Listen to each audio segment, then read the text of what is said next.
Assalamualaikum warahmatullahi wabarakatuh. Bersyukur kepada Allah dengan mengucapkan Alhamdulillahirabbil alamin. Berselawat kepada baginda Rasulullah Muhammad sallallahu alaihi wasallam dengan mengucapkan Allahumma sholli ala sayyidina Muhammad wa ala ali sayyidina Muhammad. Ma'asyiral muslimin di mana saja berada, pada hari ini tanggal 16 Juli tahun 2021, tanggal 6 Zulhijjah 1442 Hijriah.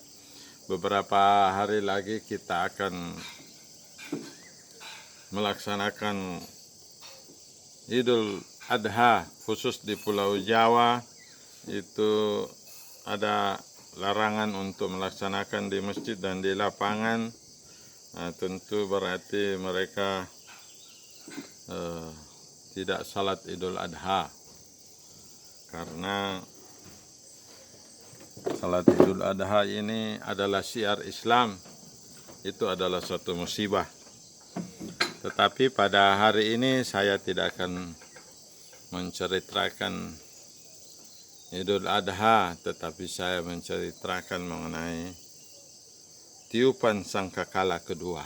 Jadi ma'asyiral muslimin, kalau tidak ada halangan, jamaah haji tahun ini dari Indonesia 200.000.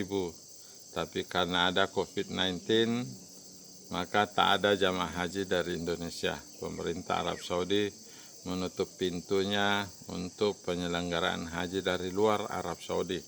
Itu adalah satu musibah yang besar, dan itu adalah sebagai suatu tanda-tanda daripada akhir zaman, ma'asyiral muslimin.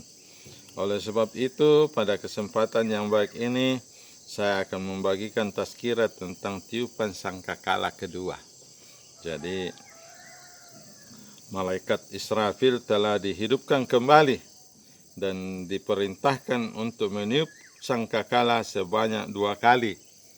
Tiupan yang pertama telah dijelaskan, sedang tiupan yang kedua inilah yang akan disampaikan pada kesempatan ini. Peristiwa ini termasuk bagian dari hari kiamat. Ia adalah tiupan kebangkitan dan penggiringan. Dan ini merupakan tiupan kedua menuju kehidupan yang kekal abadi. Tidak terdapat kegaduhan, tidak ada berdesakan. Setiap manusia berdiri di hadapan Tuhan semua makhluk. Ma'asyiral muslimin, disebutkan dalam surah Qaf, surat ke-50 ayat 41 sampai 42. Yang artinya, dan dengarkanlah seruan pada hari ketika penyeru malaikat menyeru dari tempat yang dekat, yaitu pada hari ketika mereka mendengar teriakan dengan sebenar-benarnya. Itulah hari keluar dari kubur. Jadi semua orang yang meninggal dunia sejak dari zaman Nabi Adam sampai hari kiamat itu akan dibangkitkan dan keluar dari kubur. Maka sang penyeru memanggil, "Wahai tulang yang rusak dan setiap sendi yang telah terpisah-pisah, sesungguhnya Allah Tabarak memberikan perintah kepada kalian agar menyatu kembali untuk menerima keputusan." Begitulah ma'asyiral muslimin seruan dari Allah Tabarak. Satu pendapat mengatakan bahwa penyeru tersebut adalah malaikat Jibril atau Israfil.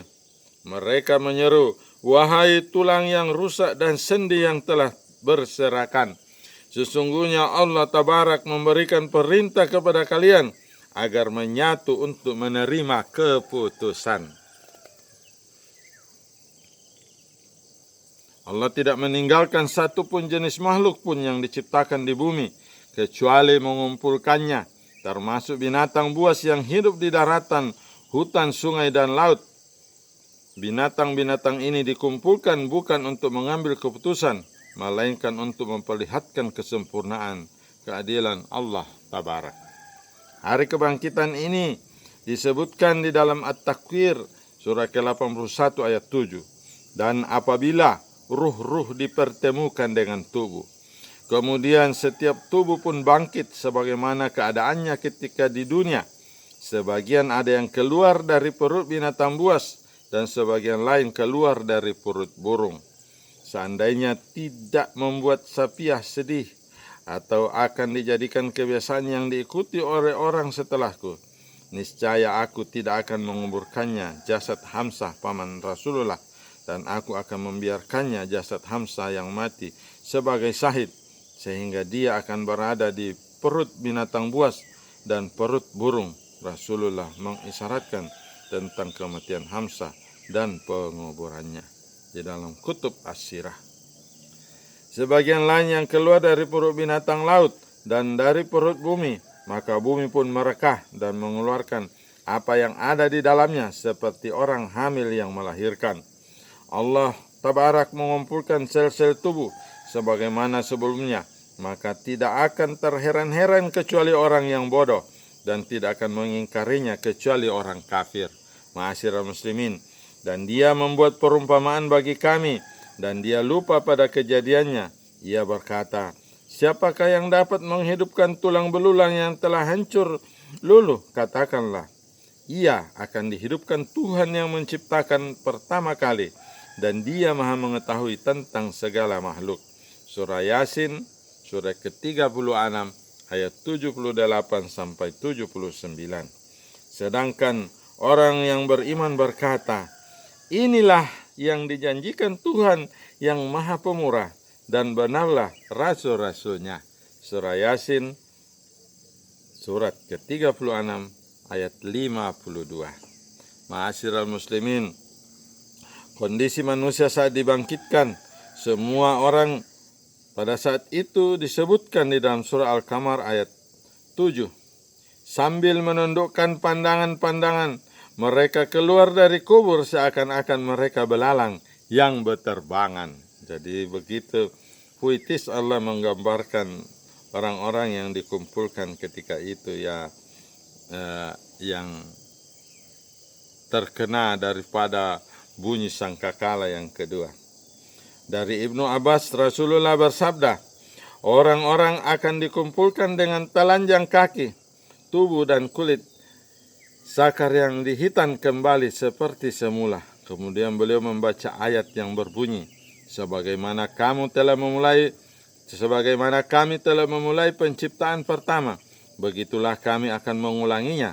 Itulah janji yang pasti kami tepati. Sesungguhnya kamilah yang akan melaksanakannya.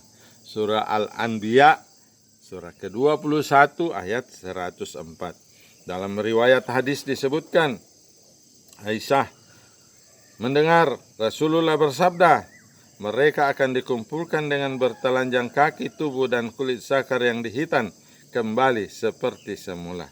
Kemudian Aisyah berkata, wahai Rasulullah, apakah lelaki dan perempuan saling melihat bagian tubuhnya?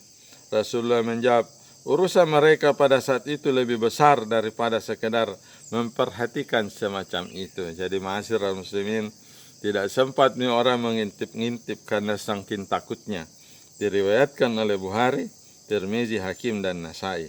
Dalam sebagian riwayat disebutkan, setiap orang dari mereka pada hari itu mempunyai urusan yang cukup menyibukkannya. Dalam Al-Quran surah Abasa, surah ke-80 ayat 37. Disebutkan, ma'asyiral muslimin, orang pertama yang keluar dari bumi adalah baginda Rasulullah Muhammad. Aku adalah orang pertama yang keluar dari bumi pada hari kiamat, dan aku tidak sedang membanggakan diri. Hadis riwayat Ibnu Majah. Kemudian Abu Bakar, Umar, dan penduduk Baki, penghuni kubur Baki di Makkah, mereka dikumpulkan bersamaku, kemudian aku menunggu penduduk Makkah. Hadis riwayat Al-Hakim dan Al-Mustadrak. Ketika bumi terbelah karena melaksanakan perintah Tuhannya, maka bumi mengeluarkan apa yang ada di dalamnya. Dan bumi telah mengeluarkan beban-beban berat yang dikandungnya. Surah Al-Zalzalah, surah ke-99 ayat 2, ma'asyiral muslimin. Sedang orang pertama kali yang berpakaian di hari kiamat adalah Nabi Ibrahim. Allah berfirman, pakaikanlah baju kekasihku dengan 2 potong. Keduanya berwarna putih, terdiri atas potongan kain surga. Setelah itu, aku, Muhammad, diberi baju, maka aku berdiri di samping kanan Allah, sehingga orang-orang paling awal dan akhir menginginkan seperti diriku. Hadis riwayat Hakim dan Ahmad. Begitulah tentang dikumpulkannya manusia bagian pertama. Nanti kita lanjut lagi. Ini sudah 10 menit, ma'asyiral muslimin. Biar nanti penasaran, dapat dengar lagi yang episode kedua, dan supaya tak bosan.